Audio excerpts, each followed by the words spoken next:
بسم اللہ الرحمن الرحیم۔ نجف اشرف میں آپ لوگ تشریف فرما ہے۔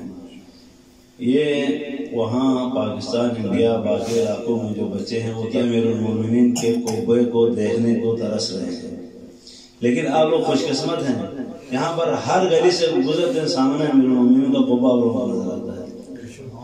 یہ پورا آپ لوگوں کے والدین کا کرم ہے، آپ لوگوں کے والدین کی محنت ہے، آپ لوگوں کے والدین کی وجود کی وجہ سے آپ یہاں نجف میں پیدا ہوئے، اور نجف میں ہر گلی سے جب گزرتے ہیں تو مولا کائنات آپ کو سامنے نظر آ رہے ہیں۔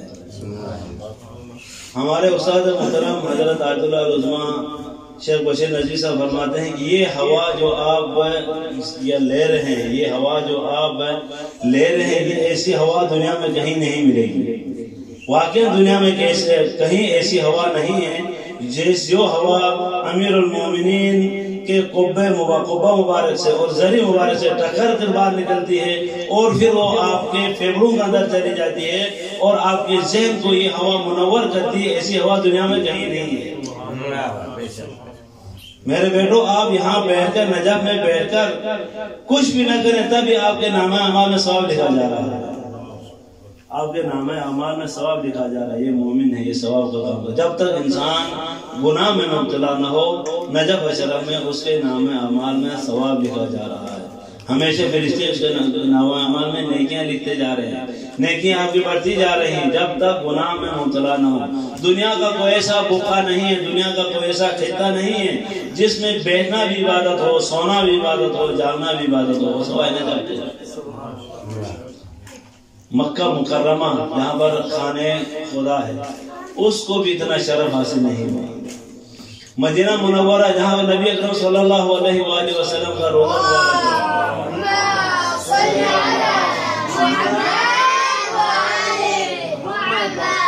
ہے، یہ شرف بھی مدینہ مکہ کو نہیں ملا۔ ایک واقعہ عرض کروں آپ کی خدمت میں، امام جعفر صادق علیہ السلام کی خدمت میں ان کا ایک بزرگ صحابی آیا، آ کر عرض کرنے لگا، یا ابن رسول اللہ، زندگی پوری ہو گئی ہے، بچوں کی شادیاں کر لی، پورے امور جو ہے ان کے حوالے کر دیا، اب زندگی بسر کرنا چاہتا ہوں۔ اب کیا کرنا چاہتا ہوں؟ زندگی بسر کرنا چاہتا ہوں کہ جار اللہ بن جاؤں، چاہتا ہوں کہ جار اللہ بن جاؤں، خدا کا پڑوسی بنوں۔ وہاں پر مکے میں میرے لیے کیا کہتے ہیں، آپ کوئی گھر کسی کو خادم کو کہہ کر کوئی گھر مہیا کرے، یہ پیسے ہیں اس سے کہ مجھے ایک گھر خریدوا دے مکے میں، تاکہ باقی زندگی میں جو زندگی رہ چکی ہے وہ مکے میں جا کر گزاروں۔ امام صادق علیہ السلام، تمہیں پتا ہے مکے والے کیا ہیں؟ ہم یکفرون باللہ جہرتان، ہم یکفرون باللہ جہرتان، مکے والے خدا پر کیا کرتے ہیں؟ کفر کرتے ہیں، انکار کرتے ہیں، ظاہراً علی الاعلان خدا و کریم کے وہ منکر ہیں۔ پھر صحابی نے عرض کی، یا ابن رسول اللہ، پھر آپ کے جد کے حضور میں رہوں گا، مدینہ منورہ میں زندگی بسر کروں گا، پھر مدینے میں آپ میرے لیے کوئی مکان مہیا فرمائیں، مدینے میں رہنا چاہتا ہوں۔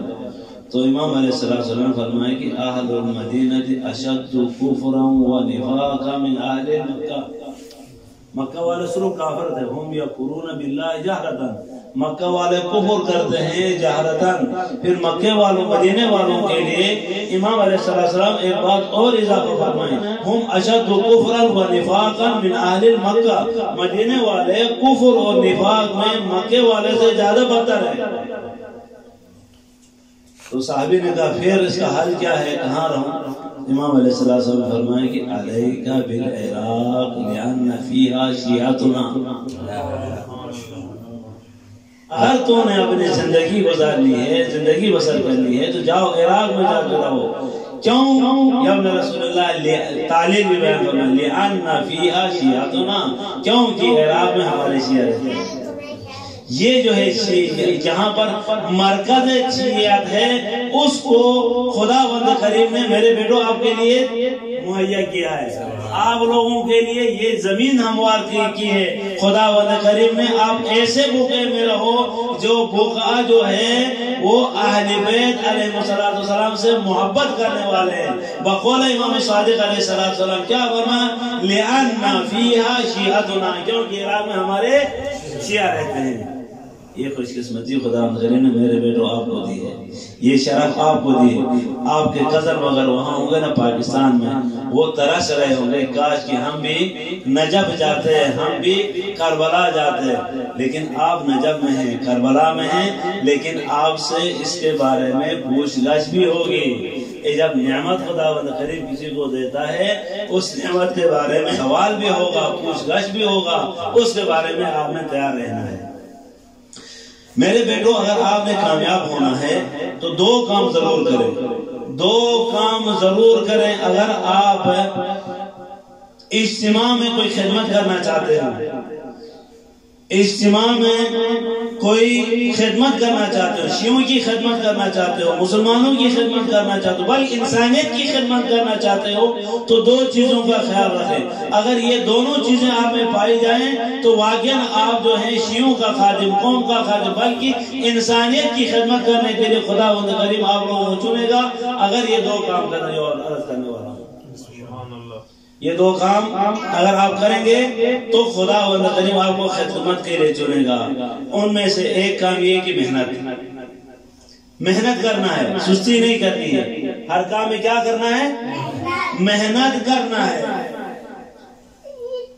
پورا دن جو ہے کھیل کود میں نہیں گزارنا، ہاں کھیل کے لیے کوئی وقت نکالیں، لیکن ہمیشہ آپ کے ذہن میں یہ نہ ہو، آپ کے ذہن میں ہمیشہ موبائل ہاتھ میں نہ ہو جس کی وجہ سے آپ کی زندگی خراب ہو جائے گی، آپ کی آنکھیں خراب ہو جائیں گی، آپ کا ذہن خراب ہو جائے گا، آپ یعنی تنزلی کی طرح جائیں گے جب اگر محنت نہیں کرتے ہیں۔ کامیابی کے دو راز ہیں، ایک محنت اور دوسرا احترام۔ ایک محنت اور دوسرا احترام، اپنے بزرگوں کا احترام، اپنے بزرگوں کا احترام۔ بزرگوں میں والدین آتے ہیں، اساتذہ آتے ہیں، اور جو آپ سے بڑے ہیں، جو آپ کی جنہوں نے خدمت کی، جنہوں نے آپ کی تربیت کی ہے، وہ بزرگوں میں آتے ہیں۔ ان کا احترام اگر آپ اپنے ذہن میں رکھیں گے اور ساتھ احترام بھی کریں گے تو آپ کامیاب ہو جائیں گے۔ دنیا میں بھی آپ لوگ کامیاب ہیں اور آخرت میں بھی کامیاب ہیں۔ ان دو چیزوں کا خاص خیال رکھنا۔ جب آپ کوئی خادم بننا چاہتے ہو، یعنی خدمت کرنا چاہتے ہو، اجتماع کی خدمت کرنا چاہتے ہو، شیعوں کی خدمت کرنا چاہتے ہو، بل انسانیت کی خدمت کرنا چاہتے ہو، یہ ان دو باتوں کا خیال رکھیں، محنت اور دوسرا احترام۔ اس کو ذہن میں رکھنا، اس کو ذہن میں رکھنا۔ یہ کچھ تمہیدی باتیں تھی، اور جو میں نے آیت مجیدہ آپ کے سامنے دعوت کا شرف حاصل کیا، آپ لوگوں نے سننے کا شرف حاصل کیا، اس میں وہ کون سی آیت نمبر 156 سورہ اعراف کی، اس میں خداوند کریم ارشاد فرماتا ہے وَاكْتُبْ لَنَا فِي هَذِهِ الدُّنْيَا حَسَنَةً وَفِي الْآخِرَةِ حَسَنَةً إِنَّا هُدْنَا إِلَيْكَ، فرمائے کہ وَاكْتُبْ لَنَا فِي هَذِهِ الدُّنْيَا حَسَنَةً، پروردگارا اس دنیا میں ہمارے لیے حسنہ لکھ دے، ہمیں حسنہ نیکی عطا کر۔ حسنہ کا معنی کیا ہے؟ نیکی عطا کر۔ اس دنیا میں ہمیں نیکی عطا کر اور آخرت میں بھی ہمیں نیکی عطا کر۔ اِنَّا هُدْنَا إِلَيْكَ، ہم تحقیق تمہاری طرف رجوع کرنے والے ہیں۔ پروردگارا ہمارے لیے نیکی لکھ دے دنیا میں اور آخرت میں، اور ہم تمہاری طرح بازگشت کرنے والے ہیں۔ پھر فرمایا قال عذابی اصیب من اشاء، فرمایا کہ میرا عذاب ہر اس تک پہنچے گا جس کو عذاب دینا میں چاہوں۔ قال عذابی اصیب به من اشاء، جس کو چاہوں اس کو عذاب دوں گا۔ دوسری کیا فرمایا وَرَحْمَتِي وَسِعَتْ كُلَّ شَيْءٍ۔ اب اس کے بارے میں تھوڑا سا غور کرنا میں نے اور آپ نے۔ خدا نے فرمایا کہ عذابی اصیب به من اشاء، میں اپنا عذاب ہر اس کو دوں گا جس کو چاہوں گا۔ وَرَحْمَتِي وَسِعَتْ كُلَّ شَيْءٍ، اب جب عذاب کا کہا تو خدا نے فرمایا کہ عذاب ہے ہر اس کو دوں گا جس کو میں چاہوں گا، جس کو میں چاہوں گا، لیکن میری رحمت جو ہے وسیع ہے۔ ہر بندے کے اوپر جو دنیا میں جب پیدا ہوتا ہے آخر تک میری رحمت اس کے ساتھ ہے، ہمیشہ کے ہمیشہ اس کے ساتھ باقی ہے۔ میری رحمت صرف انسانوں پر نہیں، میری رحمت صرف حیوانوں پر نہیں بلکہ میری رحمت دنیا میں انسان، حیوان، چرن، پرند اور یہ پہاڑ ان تمام پر میری رحمت حاوی ہے۔ اگر میری رحمت سے ذرہ برابر بھی ایک لحظہ بھی یہ دنیا پیچھے رہ جاتی، میری رحمت اس دنیا والوں پہ نہ ہوتی، اس دنیا پہ نہ ہوتی، یہ دنیا نہ رہتی۔ مثلا یہ پہاڑ اس پر بھی میری رحمت ہے، فرض کرے کہتے یہ پہاڑ اگر میری رحمت اس پہ نہ ہوتی، یہ پہاڑ بھی ریزہ ریزہ ہو جاتا ہے۔ یعنی میری رحمت پوری دنیا پر حاوی ہے، پوری دنیا پر مساوی ہے، وہ مومن ہو یا مشرک ہو یا کافر ہو یا منافق ہو، تمام پر خداوند کریم کی رحمت شامل حال ہے۔ اس کو رحمت عامہ کہیں گے، رحمت عامہ شامل ہے۔ وَرَحْمَتِي وَسِعَتْ كُلَّ شَيْءٍ۔ جب اس آیت کو سنا شیطان کیا کہتے ہیں خوشی سے پھولا پھلا، کہا کہ الحمدللہ کیا کہتے ہیں، کہا کہ مجھے بھی میں بھی شیء من الاشیاء چیزوں میں سے ایک چیز ہوں، خداوند کریم کی رحمت میرے اوپر بھی آ جائے گی، خداوند کریم کی رحمت میرے اوپر بھی آ جائے گی۔ رحمت جو عامہ ہے اس میں ہر بندہ شامل ہے۔ پھر فرمایا سَأَكْتُبُهَا لِلَّذِينَ يَتَّقُونَ، اور اس رحمت ایک رحمت میری خاص ہے، وہ رحمت میں ان کے لیے لکھوں گا جو متقی ہیں۔ وَيُؤْتُونَ الزَّكَاةَ، دوسرا وہ جو زکوٰۃ ادا کرتے ہیں۔ الذین ہم بآیاتنا مومنین، تیسری قسم مومنون، اور تیسری یہ کہ وہ میری آیتوں پر جو ایمان رکھتا اس کے اوپر میری رحمت جو ہے شامل حال ہوگی۔ اب دنیا میں خداوند کریم کی رحمت تمام پر یکساں ہے۔ یہاں پر ایک واقعہ حضرت امام جعفر صادق علیہ السلام کے زمانے میں کہا گیا کہ مولا ایک بندہ ایسا ہے کہ وہ ہر چیز کو جانتا ہے، ہر چیز کو جانتا ہے۔ اب اس پہاڑ کے پیچھے کیا ہے وہ آپ کو بتائے گا کہ آپ یہاں کیا ہے، آپ کے پیچھے وہ بتائے گا جو کیا ہے، اس کو یعنی کانا ہو علم غیب جانتا ہے۔ تو امام علیہ السلام نے فرمایا کہ اس کو بلاؤ، دیکھتا ہوں کیا ماجرا ہے، کیسے جانتا ہے اس کو، تاکہ پتہ چلے مجھے یہ بندہ کیسا ہے۔ اس کو امام علیہ السلام کو حضور پیش کیا گیا۔ جب امام علیہ السلام کی خدمت میں وہ آیا تو امام نے فرمایا سنا ہے تم ایسا ایسا کرتے ہو، یہ کیا ہے؟ میں نے کہا ہاں میں جانتا ہوں، کیا کہتے ہیں آپ کے پیچھے کیا ہے، وہاں کیا ہے، دنیا کے اس کونے میں کیا، میں تمام چیزیں جانتا ہوں، واقعی جانتے ہو۔ امام علیہ السلام سے نے اعجاز کے طور پر، معجزے کے طور پر ایک شام کے پہاڑوں میں سے ایک پھول وہاں سے توڑ کر کیا کہتا اپنے ہاتھ میں امام علیہ السلام لیا، لینے کے بعد کہا بتاؤ میرے ہاتھ میں کیا ہے، میرے ہاتھ میں کیا ہے؟ اس نے کہا کہ کیا کہتا آپ نے فلانے پہاڑ سے اس رنگ کا پھول جو ہے اپنے ہاتھ میں لیا، وہ آپ کے ہاتھ میں ہے۔ امام علیہ السلام نے کہا واقعی ایسے ہی۔ پھر امام علیہ السلام نے دوسرا ہاتھ بڑھا کر اور کوئی چیز ہاتھ میں لے لیا، تو امام نے فرمایا بتاؤ میرے ہاتھ میں کیا ہے؟ اس نے کہا فلانا پہاڑ سے ایک کنکر آپ نے اٹھایا، اس کنکر کی کیا کہتے ہیں اتنے کونے ہیں اور اس کا رنگ اس طرح پورا بتایا۔ تو امام علیہ السلام نے سے پوچھا کہ یہ تمہیں کہاں سے ملا ہے، یہ علم جو تمہیں ملا یہ کہاں سے ملا ہے؟ تو عرض کرنے لگا یا رسول اللہ میں اپنے نفس کی مخالفت کرتا ہوں، میرے نفس کی مخالفت کی وجہ سے یہ مجھے عطا کی گئی ہے، یہ میرے پاس آیا ہے۔ تو امام علیہ السلام نے فرمایا یہ بتا کیا تو واقعی اپنے نفس کی کیا کہتے مخالفت کرتا ہے؟ میں نے کہا ہاں۔ پھر یہ بتا کہ تیرا نفس کیا کہتا ہے کہ مسلمان ہو جاؤ یا مسلمان نہ ہو جاؤ، تیرا نفس تجھے کیا کہتا ہے، اسلام کے بارے میں کیا کہتا ہے؟ کہتا ہے مسلمان کلمہ پڑھو یا نہ پڑھو۔ اس نے سوچا غور کرنے کے بعد کہا کہ میرا نفس کہتا ہے کہ مسلمان نہ ہو جاؤ، میرا نفس کیا کہتا ہے مسلمان نہ ہو جاؤ، ایسے ملحد مشرک ہی رہو، یہ کہہ رہا ہے۔ تو پھر امام نے فرمایا جھوٹ کیوں بولتے ہو؟ امام نے فرمایا پھر جھوٹ کیوں بولتے ہو؟ کہا کہ میں اپنے نفس سے مخالفت کرتا ہوں، مخالفت کی وجہ سے یہ ملا ہے۔ ان کا ہاں لے آؤ یا رسول اللہ میں کلمہ پڑھتا ہوں۔ امام علیہ السلام ہاتھ میں اس نے کلمہ پڑھا محمد علی بیت محمد صلوات اللہم صلی علی محمد علی محمد۔ اس نے کلمہ پڑھ لیا۔ کلمہ پڑھا مسلمان ہو گیا. مسلمان ہونے کے بعد امام علیہ السلام نے زمین سے تھوڑا سا ٹکڑا اٹھایا, کسی چیز کا اٹھا کر, ابھی بتا میرے ہاتھ میں کیا ہے, دیکھنے لگا ادھر ادھر کا, ہاتھ پاؤں ماترا چلا گیا, کوئی اس کو پتہ نہیں چلا ہاتھ میں کیا ہے, امام کے ہاتھ میں کیا ہے پتہ نہیں چلا اس کو. پریشان ہو گیا, پریشان ہو گیا, یا اپنا رسول اللہ میرا علم ختم ہو گیا, جس میں میرے پاس علم تھا وہ علم میرا ختم ہو گیا, وہ کیا ماجرا ہے, کہاں چلا گیا. امام علیہ السلام نے فرمایا کہ تیرے اندر ایک صفت حسنہ تھی, وہ صفت حسنہ جب تک تو مسلمان نہیں تھا اس کا اجر تجھے خدا کریم نے دنیا میں دیا تھا. صفت حسنہ یہ نفس کی مخالفت کرنا, یہ اوصاف حسنہ میں سے تو جو اچھا کام کر رہا تھا اس کا صلہ جو ہے خدا کریم تجھے دنیا میں دینا چاہتا ہے, کیونکہ خدا کریم کسی کا قرضہ اپنے اوپر نہیں رکھتا ہے. جو کوئی بندہ اچھا کام کرتا ہے اس کو ہر صورت میں اس کو اجر ملے گا, اس کو ہر صورت میں اجر ملے گا. تجھے خدا کریم نے تیرا اجر دنیا میں ہی دے دیا تھا.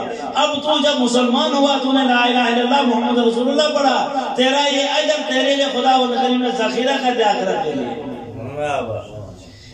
یہ وسیعت رحمتی کل شیء, خدا کریم کی رحمت اس بندے پر بھی شامل حال تھی, کیونکہ یہ اچھا کام کر رہا تھا, جب نیکی کر رہا تھا, جب اچھا کام کرے تو اس کا اجر جو ہے خدا کریم کو دنیا میں دے دیا تھا. جب اس کو مسلمان ہو گیا, اب اس کا عقیدہ صحیح ہو گیا, اب جتنا اجر اس کو دنیا میں ملنا تھا خدا کریم نے اس کو آخرت کے لیے تیرے لیے ذخیرہ فرمایا ہے. جب تو مرے گا, مرنے کے بعد اس تمام نیکیوں کو اور تمام حسنات کو تو وہاں جا کر پائے گا.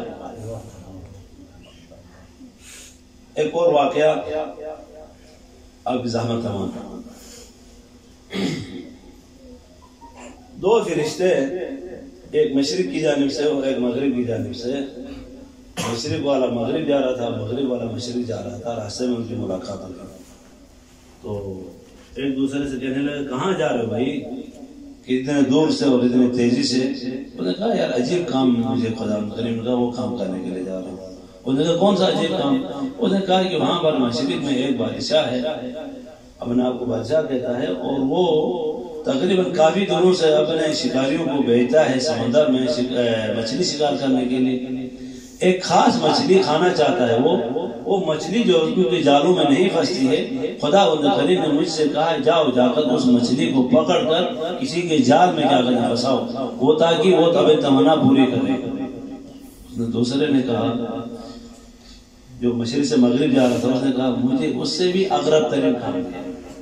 یہ تو عجیب تو ہے تیرا کام, لیکن جو میرے ذمہ خدا کریم کام لگا ہے وہ اس سے اغرب ہے. انہیں وہ کیا کہ ایک پہاڑ میں غار میں ایک عابد عبادت کر رہا ہے. ایک عابد کیا کر رہا ہے؟ عبادت کر رہا ہے. مشکل سے کئی سالوں کے بعد اس کو کہیں کیا کہتے ہیں گوشت کا ایک ٹکڑا ملا ہے, گوشت کا ایک بوٹی گوشت کی ملی ہے, اس نے اس کو اپنے ہانڈی پر رکھا ہوا ہے, اور مجھے خدا نے حکم دیا ہے اس کو کیا کہتے ہیں انڈیر دو. اس کے گوشت کو ضائع کرنے کو خدا کریم نے مجھے بھیجا ہے. وہ بادشاہ مچھلی طلب کرتا ہے, اس کے مچھلی پھنسانے کے لیے, وہ ملحد ہے, مشرک ہے, خدا کریم کے نعمات کا, خدا کریم کے وجود کا, خدا کریم ذات کا منکر ہے. اس کو خدا کریم مچھلی پھنسانے کو کہہ رہا ہے, اور یہ عابد بیچارہ سالوں سال عبادت کر رہا ہے, کئی سالوں سے گوشت کی تمنا کر رہا ہے, گوشت کا ٹکڑا نہیں مل رہا ہے, ایک گوشت کی بوٹی اس کو نہیں مل رہی ہے. تو یہ کوشش کر رہا ہے کیا کرے, کیا کہتے ہیں گوشت کھائے, لیکن خدا کریم نے حکم دیا, فرشتوں کو بھیجا جاؤ جا کر اس گوشت کو ضائع کر دو. یہ اغرب ترین ہو گیا. فرشتوں نے کہا کہ چلو یہ تو ابھی یہ امر الہی ہے, وَهُمْ بِعَمْرِهِ يَعْمَلُونَ. فرشتے ایک معصوم مخلوق ہے اور وہ اس سے باہر نہیں نکلتے, جو خدا کا حکم دیتا ہے اسی کو اسی پہ عمل کرتے ہیں. جیسا کہ سورہ تحریم کی آیت ہے, یا ایھا الذین آمنوا قوا انفسکم واہلیکم نارا وقودها الناس والحجارہ علیہا ملائکۃ غلاظ شداد. یہ جو ہے ایسے فرشتے ہیں جو کہ خدا کریم کے حکم کے تعمیل کرتے ہیں. تو یہ وہی فرشتہ تھا, یہ فرشتے خدا کریم کے حکم کی تعمیل کے لیے ایسا کام کرنے کے بعد التجا کی, پروردگار ہمیں ان کا تعبیر بتا. وہ ملحد تھا, اس ملحد کے لیے آپ نے وہ مچھلی کی تمنا کرتا تھا, مچھلی پھنسانے کے بارے میں فرمایا آپ نے, اور وہ دوسرا جو ہے وہ مومن تھا، وہ عبادت کر رہا تھا، اس کے گوشت کو ضائع کرنے کے بارے میں فرمایا خدا یہ کیا ماجرا ہمیں بتا۔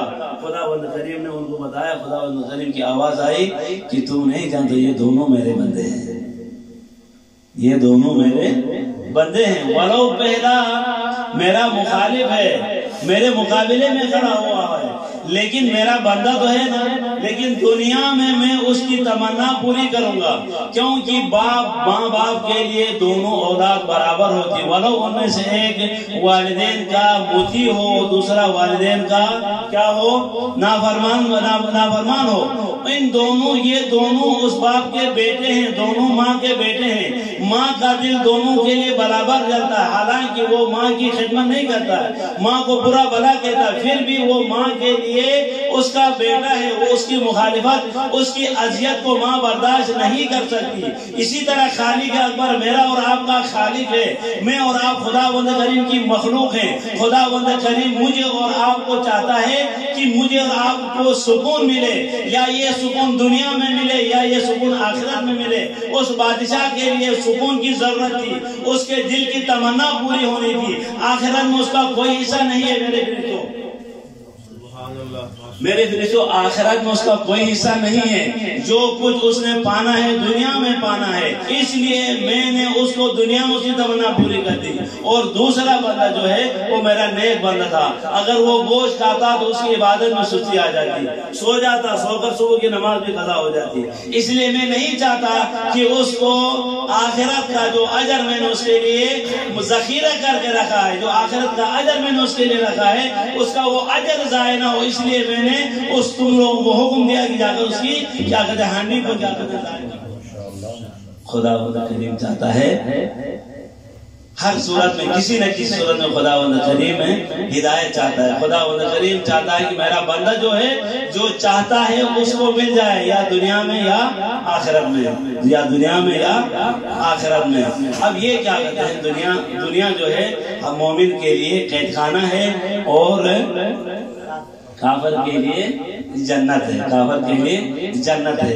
وہ کیوں جنت ہے؟ کیونکہ جو چیزیں یہ نعمتیں جو خداوند کریم کی رحمت اس کے اوپر شامل حال ہے صرف دنیا میں، لیکن یہ رحمت آخرت میں مقید ہے صرف مومنین اور پرہیزگاروں کے لیے، اور پرہیزگاروں کے لیے۔ یہ اس نعمت کے بارے میں ہم میں اور آپ شکر کریں، جتنا شکر کریں جو خداوند کریم نے مجھے اور آپ کو جو نعمت دی ہے اس کا شکریہ ادا کریں، جتنا شکریہ ادا کریں گے میرے اور آپ کے لیے کم ہے۔ ہماری اس قلیل سے عبادت و اپنی درگاہ میں قبول و منظور فرما۔ پروردگار شاہ صاحب کی خدمت کرنے والے اساتذہ کی حفاظت فرما، ان کو مزید توفیقات خیر میں اضافہ فرما، ان کی حفاظت فرما، ان کی طرف سے یہ قابل و قبول و منظور فرما۔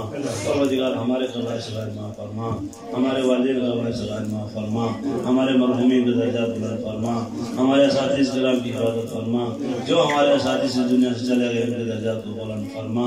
پروردگار علماء حق کا سایہ خیر و کرم تعمیر فرما، ہمارے نظام کی حفاظت فرما۔ پروردگار اس وبا کو دنیا سے دور فرما، مومنین کی اس وبا سے حفاظت فرما، جو مومن اس وبا میں مبتلا پروردگار دعا سے عطا فرما، جو مومن کو اولاد دعا اولاد عطا فرما، ہمیں بھی اولاد صحیح تربیت کی توفیق عطا فرما۔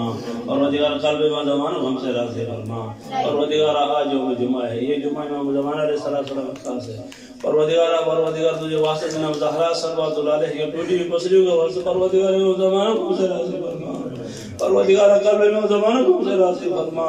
پروردگار امام زمانہ کا سنسار سمار فرما۔ امام زمانہ علیہ السلام کی قدموں شہادت کو نصیب عطا فرما، بحق زہرا و ابیہا و بالہا و بنیہا والسر المستودع فی الی ارواح المؤمنین والمؤمنات۔ اغفر ذنوبی یا غفور، اغفر ذنوبی یا غفور۔